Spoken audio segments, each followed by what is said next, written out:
Thank you to all the organizers and sponsors and the tens of thousands of people from around the world attending the 2021 Iran Human Rights and Democracy Conference. And I want to give a special thank you to my friends at the Organization of Iranian American Communities for asking me to be part of this historic event. I'm honored to participate, to demonstrate my support for and to stand with each of you and the Iranian people in their quest for a secular, democratic, and non-nuclear Republic of Iran.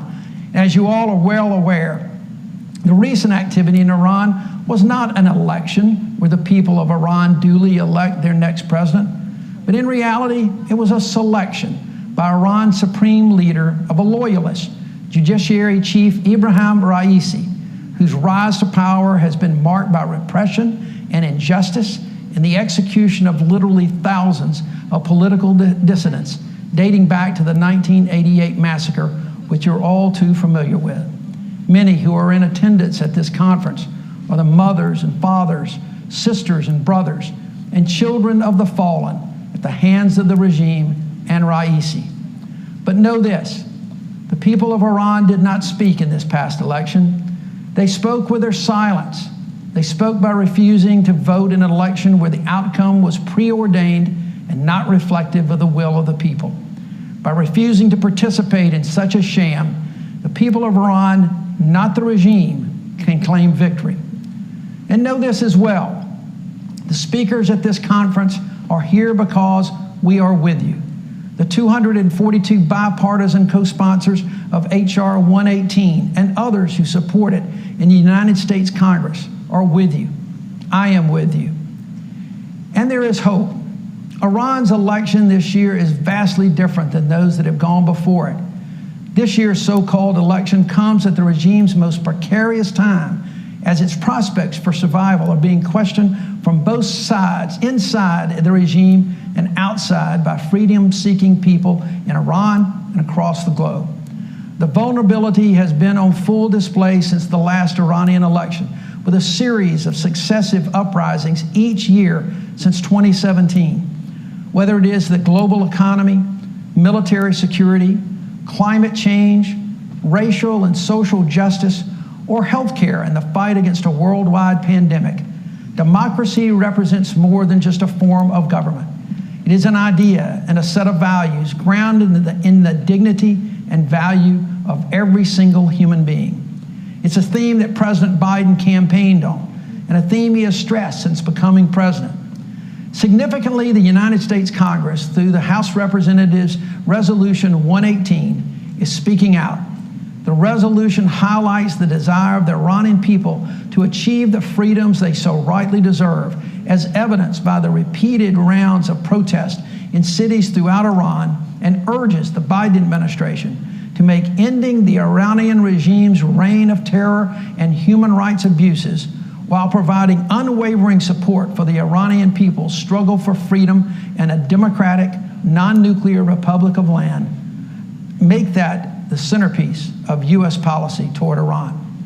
The resolution is also a message to the global community to not let up, to work together in a unified effort to hold Iran accountable for breaching diplomatic privileges and targeting tens of thousands of Iranians, calling for the universal right to vote, free elections, gender, religious, and ethnicity equality, and a foreign policy based on peaceful coexistence and a non-nuclear Iran.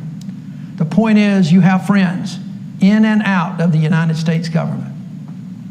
But change will not and should not come to Iran because other countries want it or even demand it.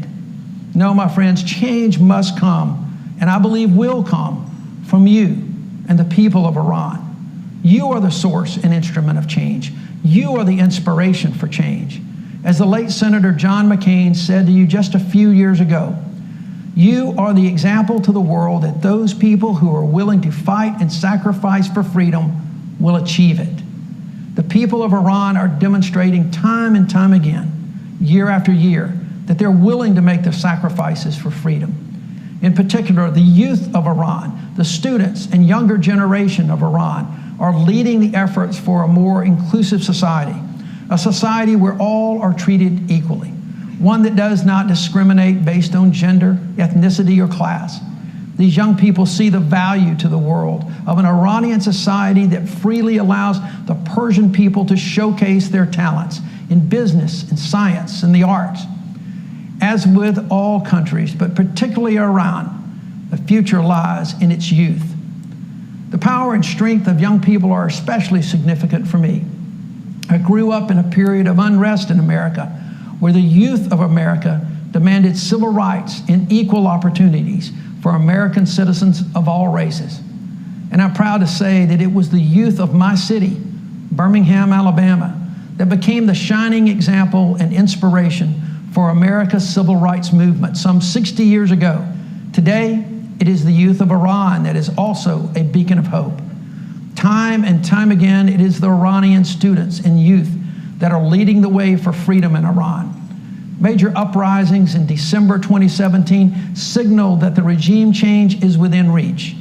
January 2018 protests dispelled the false narrative that there was a struggle between hardliners and moderates within the regime. The November 2019 uprising encompassed nearly 200 cities and towns, resulting in even harsher repression by the regime.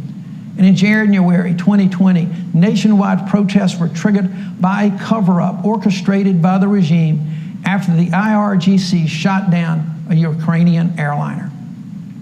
It happened in Birmingham some 56 years earlier. Students and others took to the streets demanding change. But change, true change, lasting change, does not come quickly or easily.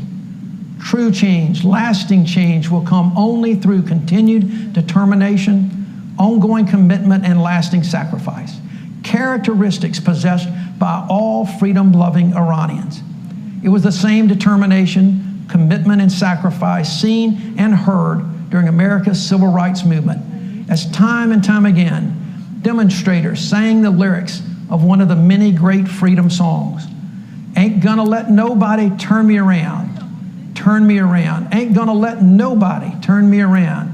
I'm gonna keep on walking, keep on talking, marching up to freedom land. The challenges for a secular, democratic, and non-nuclear Iran still lie ahead.